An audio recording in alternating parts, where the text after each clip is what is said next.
Good morning students. आज हम लोग मीडियन को पढ़ेंगे। इससे प्रीवियस वीडियो में हम लोग ने मीन के बारे में पढ़ा है और उससे प्रॉब्लम भी बना है। चलिए आज हम लोग मीडियन की ओर देखते हैं। एक्चुअली ये सेंट्रल टेंडेंसी, केंद्रीय तीव्रता में मैंने जो डिस्कस किया था उसमें मैंने बताया था कि उसके अंतर्गत मीन आता है और मीडियन आता है और मोड आता है। ये तीन चीज जो है सेंट्रल टेंडेंसी को डिफाइन करता है, ठीक है। और मीन जो होता है वो एवरेज होता है। मीडियन जो है, इसके नाम से मीडियन लग रहा है लेकिन इसका हिंदी नाम देखेंगे तो माध्यक या माध्यिका, ये बताता है मिडिल टर्म। और एक जो होता है मोड, जो जिसका हिंदी होता है बहुलक, जो मैक्सिमम कोई चीज जो है जितने बार रिपीट होते हैं उसको मोड बोला जाता है।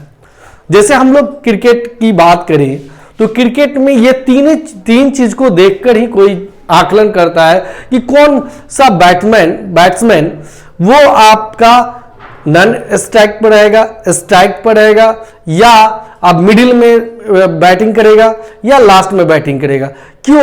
उसको देखा जाता है। उसके बहुत सारे मैच को देखने के बाद ऑब्जर्वेशन निकाला जाता है कि वह स्ट्राइक पर है तो कितना अच्छा रन बना रहा है, मिडिल में है तो कितना अच्छा रन बना रहा है और लास्ट में है तो कितना अच्छा बनाया जा रहा है। उसके आधार पर उसको अवलोकन करने के बाद ही टीम डिसाइड करती है कि ये किसी भी खिलाड़ी को कहां रखना है, कहां नहीं रखना है। यही नहीं, मैच की बात नहीं कर रहे हैं, ये हमारे सेंसेक्स में भी होता है। हमारे बहुत सारे जो बिजनेस होते हैं ना, उस बिजनेस का भी यही स्ट्रैटेजी होता है। इस स्ट्रैटेजी के कारण ही हमारा बिजनेस जो है अप करता है या डाउनफॉल करता है। वो लंबे समय पर ऑब्जर्वेशन करता है। ये तीन चीज को लेकर ही चलता है, इसलिए हमें इसकी जानकारी होनी चाहिए। और इसके बारे में मैंने बताया भी हूं कि ये जो टॉपिक है आपका हर जगह इसकी जरूरत पड़ेगी। इवन आपको 7th क्लास से स्टार्ट होता है और ये अल्टीमेट आपका फाइनल MSc तक करते हैं, चाहे MA भी अगर करते हैं तो भी आएगा, या अगर रिसर्च पेपर है तो भी आएगा। अगर आप B.Ed के स्टूडेंट हैं, आपका मेडिकल आप बायो से पढ़ रहे हैं तो बायो में भी इसकी जरूरत पड़ती है। तो चलिए अब हम लोग समय ना गंवाते हुए मीडियन की ओर देखते हैं कि मीडियन है क्या, मीडियन के बारे में कैसे जानकारी प्राप्त करेंगे। सबसे पहले हम लोग बेसिक चीज़ों की जानकारी लेंगे। ये कहता है क्या है कि कोई भी डाटा जो है, उस आपको जो डाटा दिया है, आंकड़ा जो दिया गया है, उसको पहले अरेंज करना है। ये बोला उसको पहले अरेंज कीजिए। किस चीज में अरेंज कीजिएगा? या तो असेंडिंग ऑर्डर में या तो डिसेंडिंग ऑर्डर में, यानी आरोही अवरोही। आरोही क्रम का मतलब समझ रहे हैं कि इंक्रीजिंग ऑर्डर, और अवरोही का मतलब होता है डिसेंडिंग ऑर्डर। अरेंज कर लेंगे उसके बाद हम लोग मिडिल टर्म को निकाल देंगे। तो हम लोग पहले अरेंज करते हैं, उसके बाद हम लोग प्रॉब्लम को देखते हैं। सबसे पहले हम लोग क्या करेंगे, कोई डाटा अगर होगा तो उसको हम असेंडिंग ऑर्डर और डिसेंडिंग ऑर्डर में उसको अरेंज करेंगे। असेंडिंग ऑर्डर का मतलब होता है आरोही, यानी बढ़ते हुए क्रम, छोटे से बड़े की ओर, ठीक है। डिसेंडिंग ऑर्डर में क्या होता है? अवरोही। इसमें क्या होता है? घटते क्रम, यानी बड़े से छोटे की ओर, है ना। जैसे हम लोग मिठाई लाते हैं तो क्या करते हैं, घर में कोई बड़ा गार्जियन लाता है तो क्या करता है, पहले सबसे घर में छोटा होता है उसको दिया जाता है, उसके बाद उससे बड़ा, उससे फिर उससे बड़ा, फिर उससे बड़ा। तो छोटे से बड़े की ओर दे रहे हैं तो ये क्या हो गया? आरोही क्रम। और जो बड़े से जो छोटे की ओर दिया जाता है उसको बोलते हैं अवरोही क्रम, यानी क्या होगा? डिसेंडिंग ऑर्डर, ठीक है। अब हम लोग मीडियन क्वेश्चन निकालेंगे। मीडियन का अब को प्रॉब्लम बनाएंगे तो इसमें एक्चुअली मीडियन में क्या है ना, इसमें दो तरह के होते हैं। एक क्या होगा? क्लासिफाइड होगा, एक अनक्लासिफाइड होगा, ठीक है। क्लासिफाइड जो जिसको अनग्रुप डाटा बोलते हैं, तो अनग्रुप का पहले हम लोग बना लेंगे, उसके बाद ग्रुप डाटा के बारे में हम लोग चर्चा करेंगे, ठीक है। पहले हम लोग ग्रुप डाटा की चर्चा करते हैं कि ग्रुप डाटा का प्रॉब्लम कैसे बनता है, ठीक है। अब हम लोग प्रॉब्लम को देखेंगे कैसे इसे प्रॉब्लम बनाया जाता है। उससे पहले हम लोग कुछ चीज़ों की जानकारी हमें होनी चाहिए, वो चीज़ आपको बता दूं मैं। देखिए इसमें पहले मैंने बताया ये अनग्रुप डाटा भी है और ग्रुप डाटा भी है। अभी हम लोग क्या चल रहा है? अनग्रुप डाटा, मतलब अवर्गीकृत आंकड़ों का माध्यक कैसे निकालें। तो सबसे पहले इसमें आपको ये ध्यान रखना है, कि जो आंकड़ा जो दिया गया है, जो डाटा दिया गया है, वह डाटा है इवन में है या ऑड में है। जैसे अगर 1 2 3 4 5, अब ये डाटा कैसे है तो अब काउंट करेंगे, चाहिए 1 2 3 मत 5 6 7 8 9, ठीक है। अब देखिए इसको गिनिए, अब ये काउंट कीजिए 1 2 3 4 5, अब ये ऑड में है, अगर 9 नहीं होता तो क्या होता, इवन होता। तो इसमें कैसे निकालेंगे हम मीडियन, थोड़ा सा कंफ्यूजन है। और ऑड होता तो उसका कैसे निकालेंगे, उसके लिए क्या करना होगा, तो उस बेसिस पर हमने ये लिखा कि if n is odd then median बराबर क्या होगा, value of n plus 1/2 observation, मतलब आपका जो जितना वैल्यू आएगा उसको क्या करना है, 2 से डिवाइड करना है, वही जो ऑब्जर्वेशन होगा वही मीडियन होगा। अब हम लोग एक प्रॉब्लम बना लेंगे ना तो मेरा क्लियर हो जाएगा। तो अब हम लोग प्रॉब्लम बनाते हैं। अब देखिए मेरे पास ये क्या क्वेश्चन है, the run scored by 11 member of A cricket, मतलब किसी क्रिकेट टीम में उन्होंने 11 सदस्यों का जो रन है उसका यहाँ पर मेंशन कर दिए हैं। अब ये बताना इसका मीडियन क्या होगा। तो ऐसे क्वेश्चन को पहले देख लीजिए। पहले तो क्या करना है, काउंट करना है 1 2 3 4 5 6 7 8 9 10 11 तो है मेरा, 11 मेरा क्या है, ऑड है ना।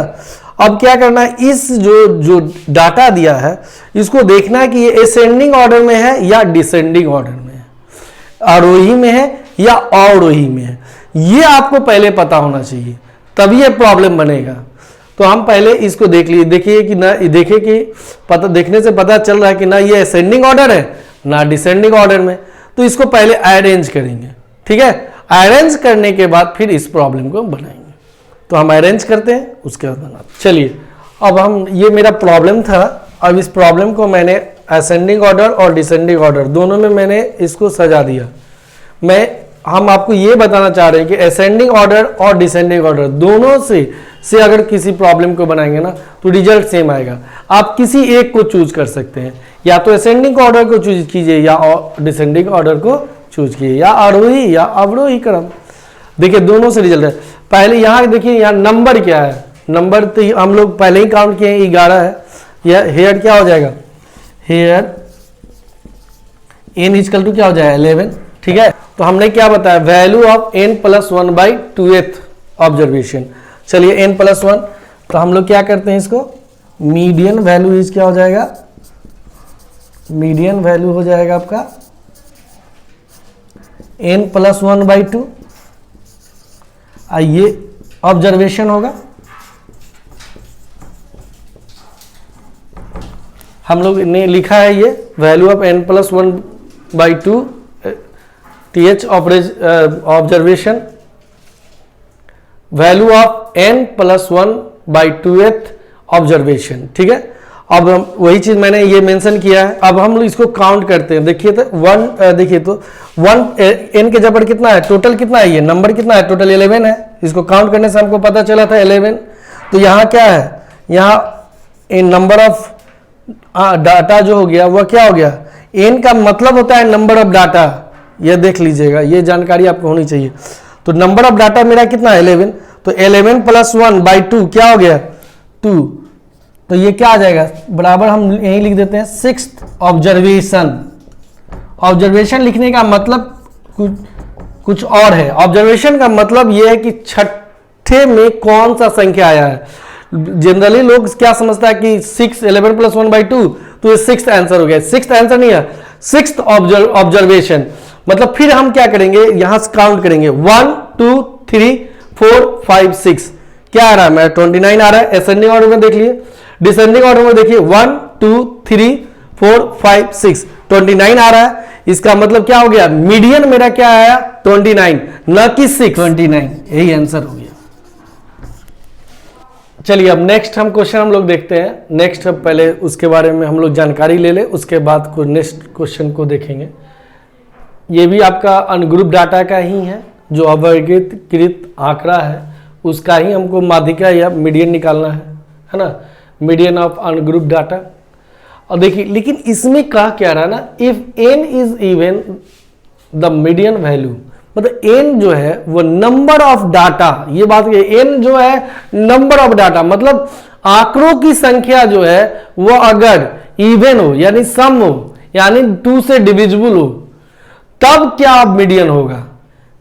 अब देखिए यहां मीडियन क्या होती है, यहां मीडियन का मतलब क्या होता है, average of n+2th and n/2 + 1th observation, तब मेरा रिजल्ट आएगा। अब थोड़ा देखिए तब थोड़ा सा बच्चा कंफ्यूजन में यही पड़ जाता है, इसलिए थोड़ा सा दिक्कत होता है। चलिए हम एक प्रॉब्लम बनाकर देखते हैं और उसके बाद हमारा प्रॉब्लम सॉर्ट आउट हो जाएगा। मेरा क्वेश्चन ये है, the weight of 10 student in kilogram, मतलब विद्यार्थियों 10 विद्यार्थियों का जो है वजन, बहुत में क्वेश्चन ये 10 लिख देता है, बहुत सारे में नहीं लिखा हुआ रहेगा, तो आपको काउंट करना पड़ेगा। नहीं लिखा रहेगा तो ऐसे क्वेश्चन में आपको काउंट करना पड़ेगा कि ये कितना स्टूडेंट है, कितने, ये 8 जो डाटा दिया हुआ है कितना डाटा दिया हुआ है।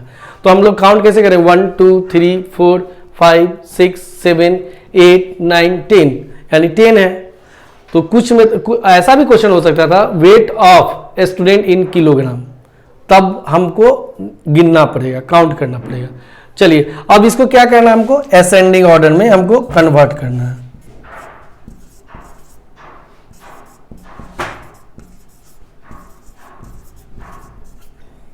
चलिए पहले क्या होगा, 31 है ना, 31, उसके बाद कौन सा है 35 है, तो 35, उसके बाद कौन सा है देख लीजिए 36 है, तो 36, उसके बाद कौन सा होगा 40 होगा, ठीक है। उसके बाद मेरा कौन सा आ रहा है, नहीं उससे पहले मेरा 38 है, 38 हो गया।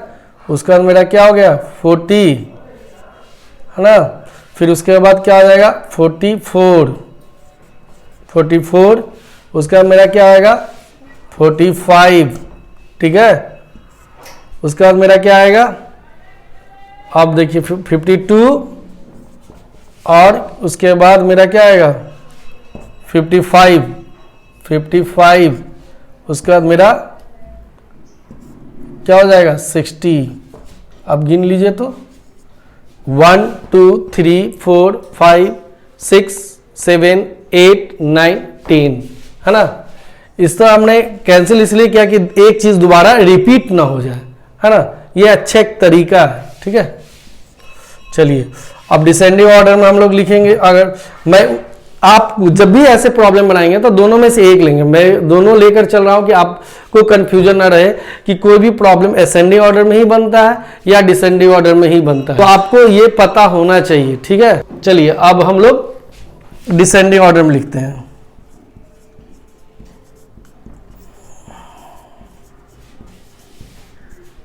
डिसेंडिंग ऑर्डर में तो क्या होगा, उल्टा ही लिखाएगा। 60 हो गया, फिर क्या हो जाएगा 55 हो जाएगा, फिर 52 होगा, फिर क्या हो जाएगा 45, 44, फिर क्या हो जाएगा 40, 38, 36, उसके बाद क्या होगा 35 और 31, ठीक है।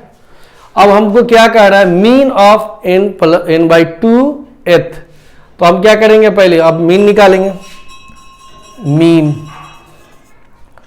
चलिए मीन निकालते हैं।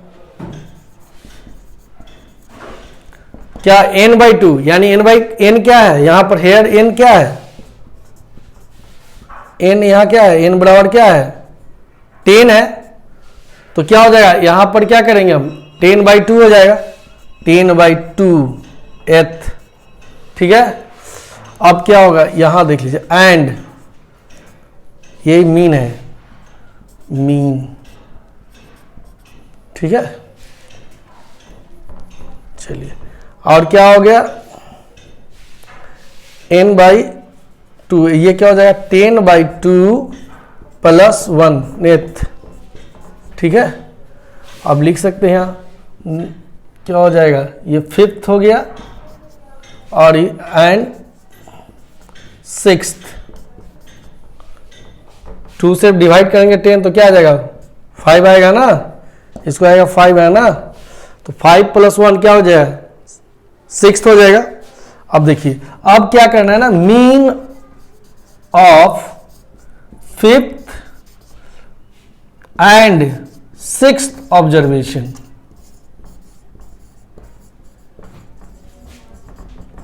मैं यहां भी लिख सकता था मीन, लेकिन आपको थोड़ा स्टेप बाय स्टेप चल रहा है, तो डायरेक्ट अब हम लोग लिखते हैं mean of 5th and 6th। तो 5th में पहले कौन सा है देख लीजिए, 5th 1 2 3 4 5, ठीक है। इधर इससे भी देख लीजिए 1 2 3 4 5। इसमें 5th में आ रहा है 40, इसमें 6th में आ रहा है 44, इसमें 5th आ रहा है, फिर ये क्या आ रहा है 5th, ये आ रहा है 6th, इसमें क्या आ रहा है 5th, और ये मेरा क्या आ रहा है 6th, ठीक है। और ये दोनों को कह रहा है कि एवरेज निकाल दीजिए, मीन निकाल दीजिए। तो दोनों का क्या आएगा, इसको डाल दें, यहां लिख दे 40 प्लस क्या हो जाएगा 44/2, तो ये हो गया मेरा क्या आएगा 84/2, कितना हो गया, डिवाइड कीजिएगा तो कितना हो जाएगा 42। तो हमारा मीन क्या हो गया 42 आंसर, यही आंसर था। दोनों को जोड़ के दो से डिवाइड कर दीजिए, इस तरह मेरा प्रॉब्लम बन गया। तो अक्सर बच्चे इसमें कंफ्यूजन में रहते हैं कि इसको ले कि इसको ले, क्योंकि आप देखिए, आप इसमें बीचों बीच आप नहीं निकाल सकते, क्योंकि ये भी मीन हो सकता है, ये भी मिडिल में, ये भी हो सकता है, ये भी हो सकता है। इधर से आएंगे तो मिडिल ये होगा, और इधर से आएंगे तो ये मिडिल होगा, तो पता ही नहीं चल पाएगा। क्या करते हैं, हम दोनों को जोड़कर एवरेज निकाल देते हैं, तो हमारा रिजल्ट आ जाएगा। तो इस तरह हम लोग इस तरह अवर्गीकृत आंकड़ा यानी अनग्रुप डाटा का प्रॉब्लम बना सकते हैं, है ना। ये 9th क्लास में भी दिया हुआ है, 10th क्लास में भी दिया हुआ रहता है, कभी कभी बोर्ड में भी ऑब्जेक्टिव में ऐसा क्वेश्चन आ जाता है। तो हम लोग इस तरह क्वेश्चन को बनाएंगे। Thank you for your watching.